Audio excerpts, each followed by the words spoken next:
नमस्कार। मैं आपका सुभाष शर्मा एक बार फिर से आपके बीच में एक नया मुद्दा लेकर उपस्थित हूं। आप और हम कई सरकारें पिछली देख चुके हैं और हर सरकार का दावा होता है कि हमने बहुत सारे काम किए, हमने ये किया, हमने वो किया। हम मानते हैं आपने किया, मान लिया, मगर ऐसे भी तो बहुत सारे काम हैं जो करने के थे, जो हो सकते थे और हुए नहीं। क्यों? ऐसा है कि नहीं? तो आइए आज उन्हीं को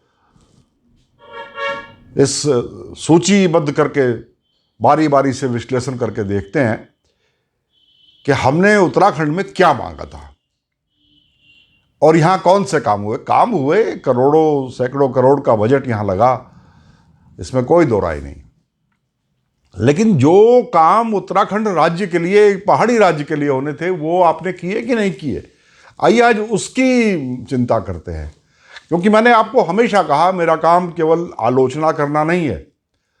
जब भी बात चलेगी तो जितना मुझे ज्ञान है, जितना मेरा अनुभव है, जितना मैंने देखा है, सौभाग्य से मैंने लगभग पूरा उत्तराखंड घुमा हुआ है। मैं रहा हूँ, बहुत जगह रहा। कहीं मैं बचपन में रहा, कहीं मैं छोटे मोटे रोजगार के चक्कर में मैं अलग अलग गाँव में, अलग अलग घाटियों में रहा हूँ।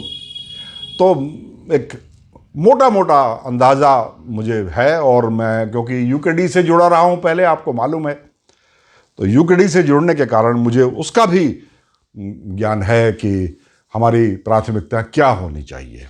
भले ही आज यूकेडी के नेताओं को उन चीज़ों का ज्ञान नहीं है, मगर मैंने गंभीरता से उन चीज़ों को उनका अध्ययन किया है।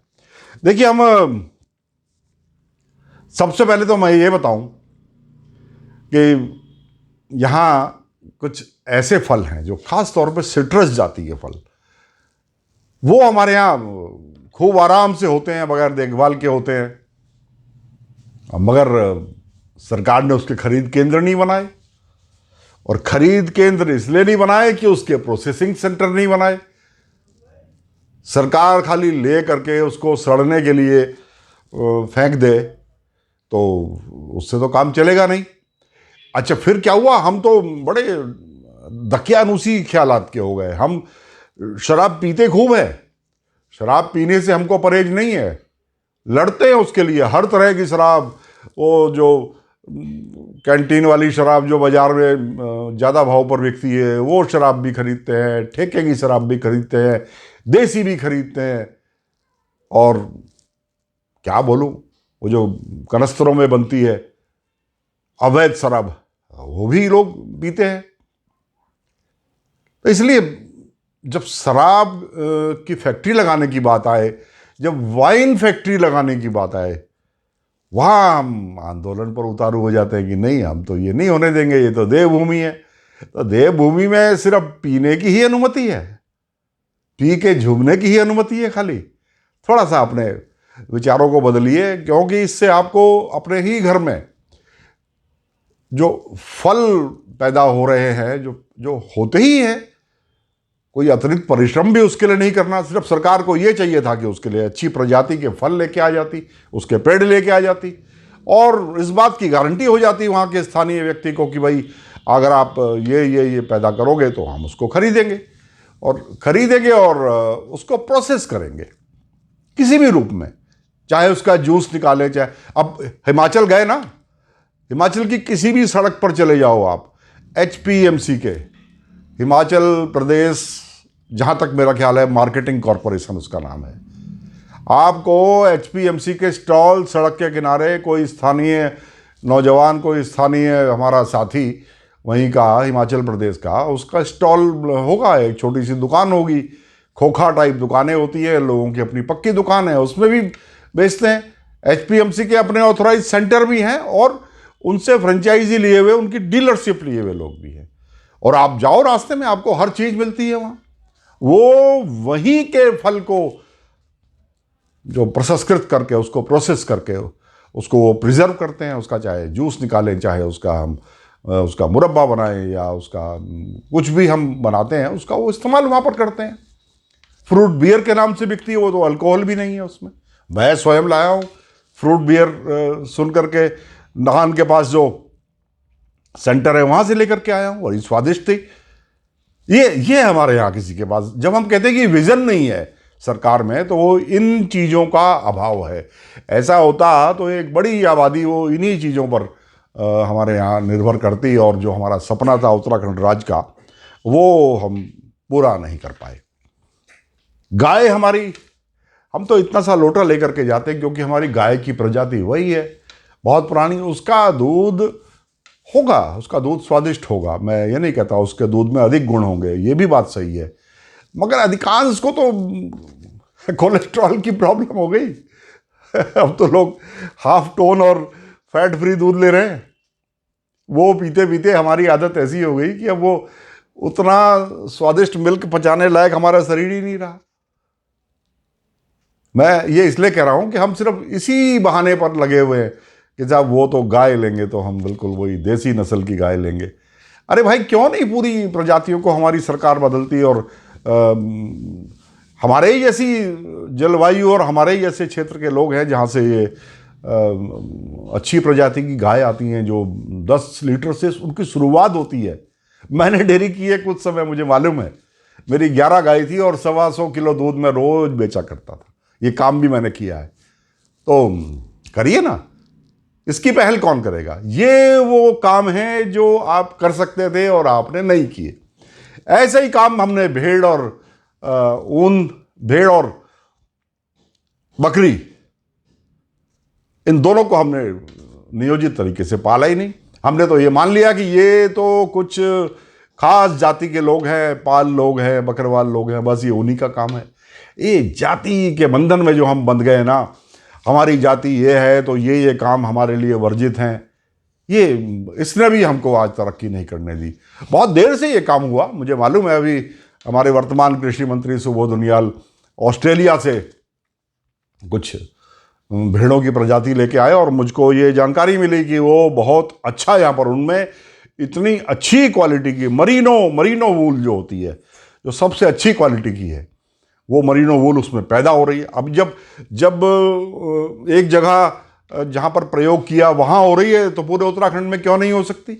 ये भी एक करने का काम था जो बहुत देर से हुआ। संभवतः उत्तराखंड बनने के 19वें और 20वें साल में जाकर के ये काम हुआ।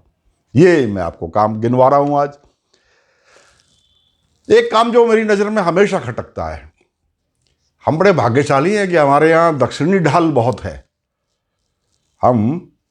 ये हमारा पहाड़ इधर दक्षिण से उत्तर की तरफ ऊंचाई पर जा रहा है। हम भाग्यशाली हैं इस मामले में। तो दक्षिणी ढाल पर इतनी अच्छे चाय बागान होते हैं, बहुत अच्छी उसकी फसल होती है। हमने कभी उसकी तरफ सोचा ही नहीं। जो पुराने थे उनको भी बंद कर दिए, क्योंकि सरकार की तरफ से कोई प्रोत्साहन नहीं हुआ। स्थानीय व्यक्ति ने, किसी ने नौकरी मांगने के सिवा इस तरफ कभी सोचा नहीं। ये एक काम था चाय बागान का। चाय बागान होता तो हमको रोजगार मिलता, यहाँ फैक्ट्रियाँ बनती। चाय बागान की विजिट एक टूर का एक पॉइंट होता है। जो टैक्सी संचालक है, हम जब भी ऐसे क्षेत्रों में जाते हैं तो वहाँ वो कहता है, साहब एक टी स्टेट विजिट भी बना लें। हाँ, बना लीजिए। और वहाँ से सोवेनियर के तौर पर सही या वैरायटी के तौर पर सही, हमेशा हम जब भी गए हम वहाँ से चाय भी खरीद के लाए। कैश सेल भी होगी, थोक में भी बिक्री होगी, हमको वहीं अपने घर के पास ही रोजगार भी मिलेगा। और उन्हीं के बीच में, जो चाय बागान के बीच में जो हम अपना छोटा सा एक रिजॉर्ट बनाएंगे, हमको 10-5 कस्टमर भी मिलेंगे जो हमारे उस हॉस्पिटलिटी का लाभ उठाएंगे, वहाँ का आनंद लेंगे। ये काम हमने किया ही नहीं, अभी तक शुरुआत भी नहीं हुई इसकी। और मैं चिंतक हूँ, विचार करता रहता हूँ, तो ऐसी चीज़ें मेरे दिमाग में आती रहती हैं। अब जो इसी से जुड़ी हुई अगली बात है, टूरिस्ट रिजॉर्ट के लिए हमने यहाँ के कानून ही नहीं बनाए। यहाँ के कानून आज भी वही कानून चल रहे हैं कि रिजर्व फॉरेस्ट का कुछ क्षेत्र अगर हम उसको अपने इस्तेमाल में लेंगे तो केंद्र सरकार को उसका दुगना, जो हमारा साधारण ज़मीन है जिसका उपयोग, जिस ज़मीन का लैंड यूज़ रिजर्व फॉरेस्ट नहीं है, वो हमको बदले उधर देनी पड़ेगी, तब हमको उतने रिजर्व फॉरेस्ट को काटने की और रिजर्व फॉरेस्ट में काम करने की हमको अनुमति मिलेगी।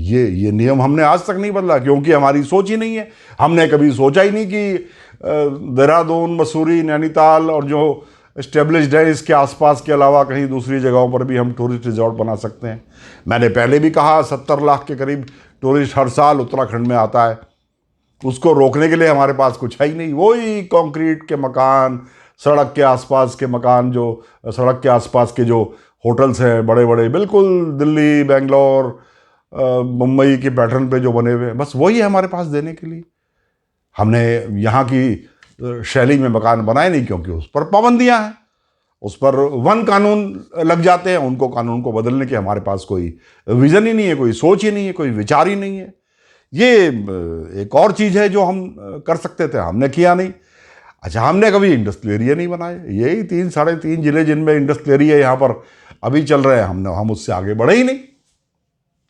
और हमको ये लगता है कि इसकी मांग तो शायद हमारे दिमाग में बैठा दी ये बात कि इंडस्ट्रियल एरिया से तो पॉल्यूशन होगा। अरे भाई, ये सोलन में कैसे बना हुआ है, बद्दी में कैसे बना हुआ है, हिमाचल प्रदेश के परवाणु में कैसे बना हुआ है, हिमाचल प्रदेश के पाउटा साहब में, अरे वहाँ तो इतना बड़ा लाइमस्टोन का काम चलता है। वहाँ पर तो लाइमस्टोन का काम होता है। वहाँ फैक्ट्री लगाओ, इंडस्ट्रियल एरिया बनाओ तो पर्यावरण को नुकसान नहीं।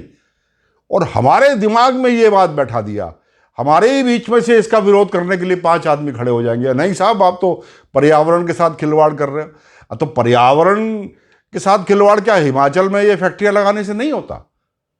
ये बिल्कुल हमें कुछ एक शिकंजे के अंदर, एक दायरे के अंदर बांध दिया। हमारी सोच को ये ऐसा बना दिया कि बस यहाँ कोई उद्योग तो हो ही नहीं सकता, नौकरी मांगो। यहाँ नौकरी देने के पैसे नहीं है सरकार के पास। 500 करोड़ रुपए बोली लगा के उधार लेती है हमारी सरकार। मालूम है आपको, रिजर्व बैंक जब एक लॉट जारी करता है ना कि 500 करोड़ के लॉट, तो हमको कंपटीशन करना पड़ता है अन्य राज्यों से जिनको पैसे की जरूरत है, जिनको ऋण चाहिए।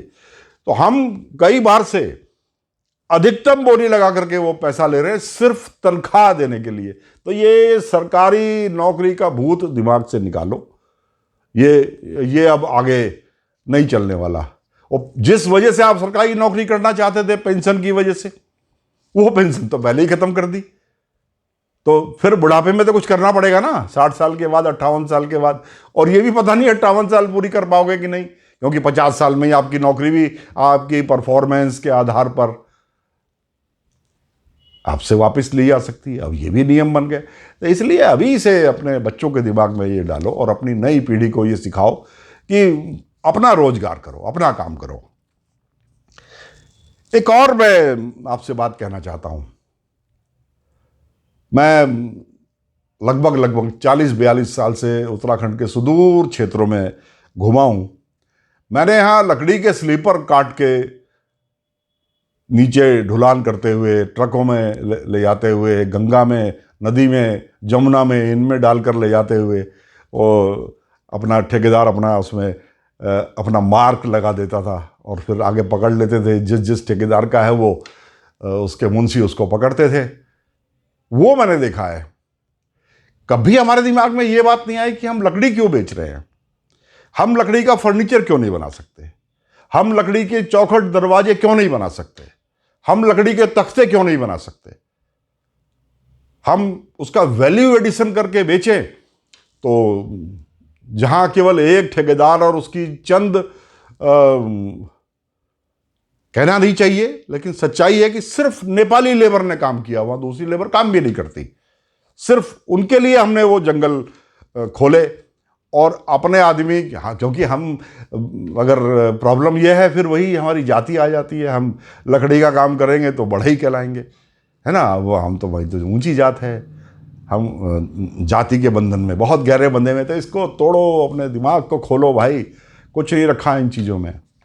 ये काम बड़ी चीज़ है और कोई काम छोटा नहीं और कोई जाति छोटी नहीं। हर जाति का अपना अपना समाज में, हर वर्ग का समाज में अपनी अपनी उपयोगिता है। ये गलत सोच है हमारी। इस सोच से बाहर निकलिए।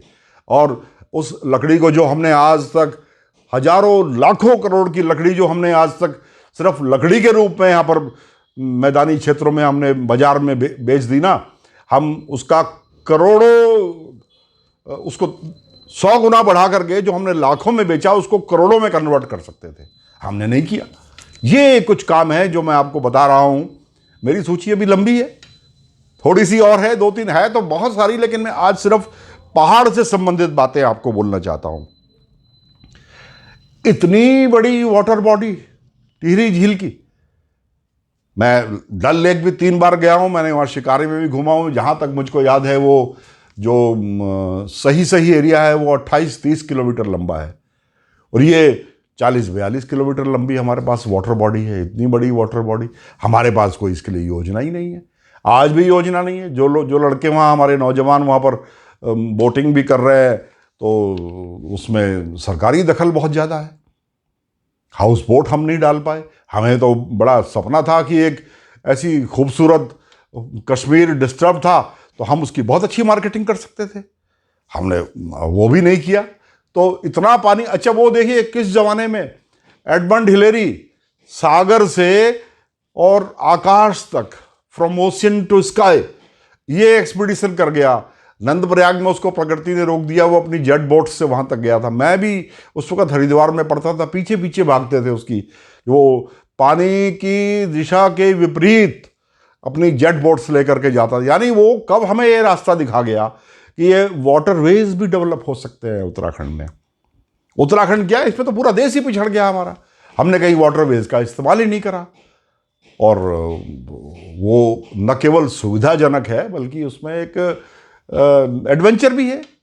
वाटर गेम्स के लिए यहाँ पर बहुत सारे हमारे पर्यटक भी आते हैं, जिनको हम, वो जो राफ्टिंग दिया करते थे वो एनजीटी के नियम, हमने गंगा से उनको हटा दिया, दूसरी नदियों में ले गए, आकर्षण कम हो गया। तो ये ना हमने नियम बदले, ना हमने इच्छा शक्ति, राजनीतिक इच्छा शक्ति हमने कहीं इस तरह की वो हमने कोशिश करी।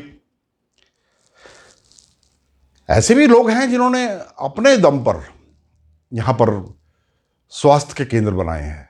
मैं आज याद करता हूँ तो स्वर्गीय माधवाश्रम जी मुझे याद आते हैं, जिन्होंने रुद्रप्रयाग के पास कोटेश्वर महादेव के नज़दीक एक हॉस्पिटल का निर्माण किया। और उस साधु ने पूरी दुनिया से, उन्होंने कहा, मेरे को मिलते थे, मेरा बाप मुझे बहुत स्नेह करते थे, तो कहते थे मैं तो साधु हूँ, भिक्षा मांगूंगा और समाज सेवा में लगाऊंगा। वो दूसरे साधुओं की तरह नहीं थे, उन्होंने कभी अपने आश्रम की मंजिल नहीं बढ़ाई। अपने आश्रम में तो जैसा मैं उनको पहली बार मिला था बस वैसा का वैसा ही आखिरी तक छोड़ दिया। एक तख्त, बस लकड़ी का एक तख्त, वही उनकी पूंजी थी, उसी पर सोते थे, उसी पर बैठ कर लोगों से मिलते थे। तो उन्होंने इतना बड़ा हॉस्पिटल बना दिया, वो नहीं चल पाया हमसे सरकार से। वो फिर मैं अगला नाम उन्हीं का ले रहा हूँ, हमारे विजय दसमाना और उनकी पत्नी डॉक्टर रेणु दसमाना, इन्होंने उसको हॉस्पिटल को चलाया। चलिए उनकी असमय मृत्यु हो गई, लेकिन ये जो काम हमारे कुछ महापुरुषों ने किए वो काम सरकार क्यों नहीं कर सकती? अच्छा, कभी कभी सोचता हूँ कि अगर स्वामी राम जी ना आते यहाँ तो इतना बड़ा जो एक यहाँ पर मेडिकल सेंटर, वो जॉली ग्रांट में एक पूरा नगर बसा गए, वो कौन बसाता वहाँ? तो आज भी हमारे प्रॉपर्टी डीलर भाई वहाँ पर 5,000 रुपये गज, 10,000 रुपये गज, 15,000 रुपये गज की प्लॉटिंग कर रहे होते, है ना। इतना बड़ा उन्होंने यहाँ पर एक फैसिलिटी दे दी। और आज ये दोनों तो आज हमारे बीच में नहीं रहे हैं, लेकिन इनके उत्तराधिकारी संयोग से विजय दसमाना जी, डॉक्टर विजय दसमाना, उन्होंने न केवल उसको चला दिया बल्कि उनके जो जहाँ के वो रहने वाले थे वहाँ डिप्लोमा सेंटर भी खोल दिए और दूसरी फैसिलिटीज़ खोल दी स्वामी राम जी की स्मृति में, जहाँ के वो उनका पैतृक गांव था, एकेश्वर ब्लॉक में है संभवतः, बुग्याली के आसपास कहीं, मैं ठीक से मुझे अभी सुगत गांव का नाम तो याद नहीं, लेकिन उसी के आसपास। तो हमारे यहाँ सरकार नहीं कर रही, जो प्राइवेट एंटरप्रेन्योर आ रहे हैं उनको भी सरकार बढ़ावा नहीं देती। अच्छा काम किया ना इन लोगों ने। अब आज के दौर में जो सबसे ज़्यादा, सरकार से ज़्यादा काम कई बार मंगला माता जी कर रही हैं आज के दौर में। बिल्कुल, मैं उनकी इस मामले में सराहना करता हूँ।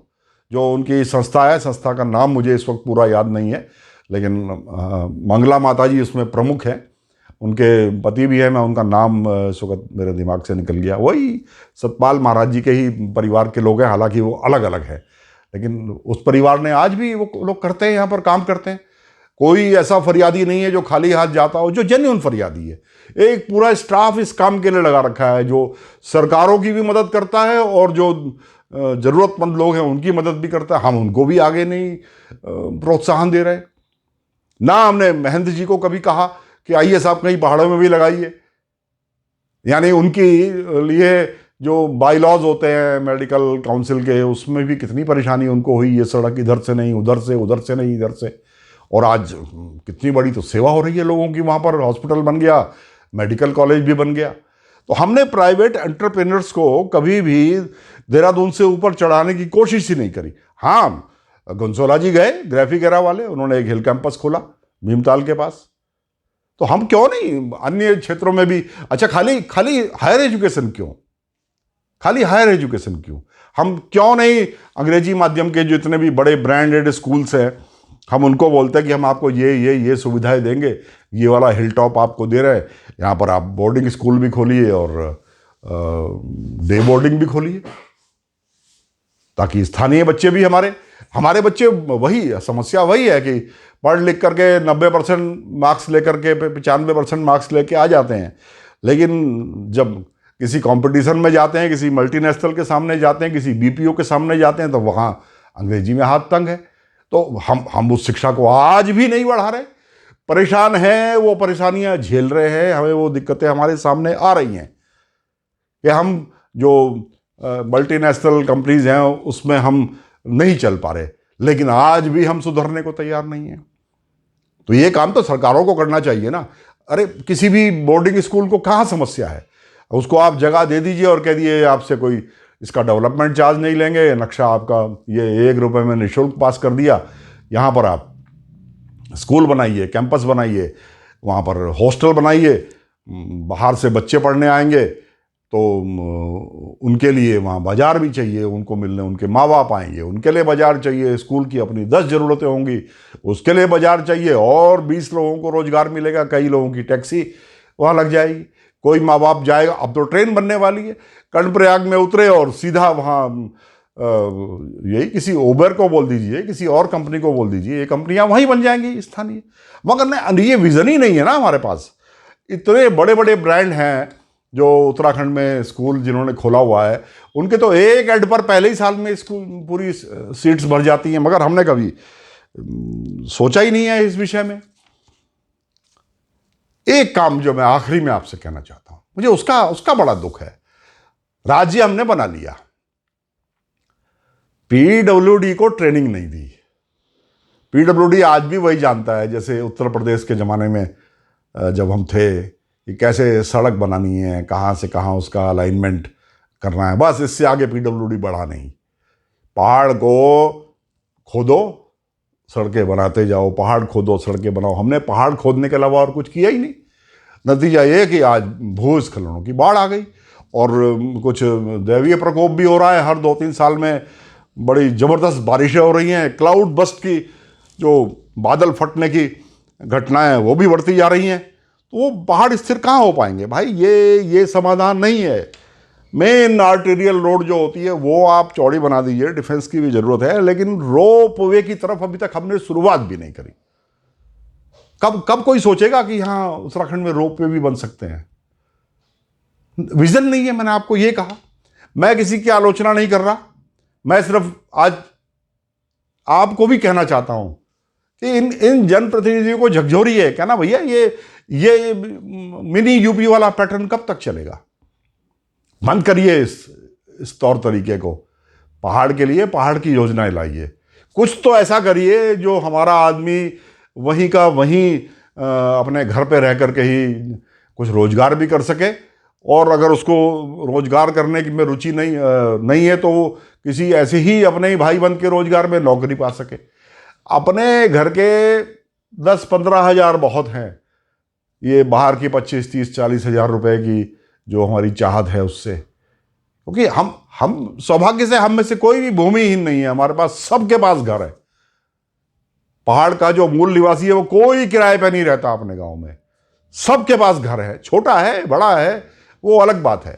तो ये कुछ मेरे दिल का जो दर्द है जो मैंने आपको आज आपके साथ शेयर किया। हमको कभी तो थोड़ा सा सोचना पड़ेगा कि बहुत सारे काम हैं, इन 20 सालों में हमने ये काम तो किए ही नहीं, हमने इनकी तरफ सोचा ही नहीं और आज भी नहीं सोच रहे, हमारी भविष्य की योजनाओं में भी ये शामिल नहीं है। तो इसलिए मेहरबानी करके, अभी बहुत चीज़ें हैं, मैं बोलूँगा तो फिर कई बहुत लंबा हो जाएगा, तो इसलिए बाकी विषयों पर फिर बोलूँगा। मैंने आपसे बहुत पहले वायदा किया था कि मैं केवल आलोचना नहीं करता, मैं समाधान भी दूंगा। तो ये मेरी पिछले 40-45 साल की जो अध्ययन है पहाड़ों का, जो स्थानीय परिस्थितियों के अनुसार जो काम हमको करने चाहिए, मेरी दृष्टि में वो काम थे। हो सकता है आप मुझसे सहमत ना हो, सहमत हो ना हो, मेरे को हमेशा की तरह से इसको लाइक कीजिए, कमेंट कीजिए, शेयर कीजिए। और अगर आप चाहते हैं कि मेरी बात आपके पास भविष्य में इसी तरह सबसे पहले पहुँचे, इधर मैं यूट्यूब में डालूं और पहुंचे, तो मेरे यूट्यूब को सब्सक्राइब भी कीजिए। इन्हीं शब्दों के साथ आपका बहुत बहुत आभार। मैं सुभाष शर्मा, हिमालय दर्पण उत्तराखंड के लिए आपके बीच इसी तरह से नए नए मुद्दे रोज के लाता रहूंगा। धन्यवाद।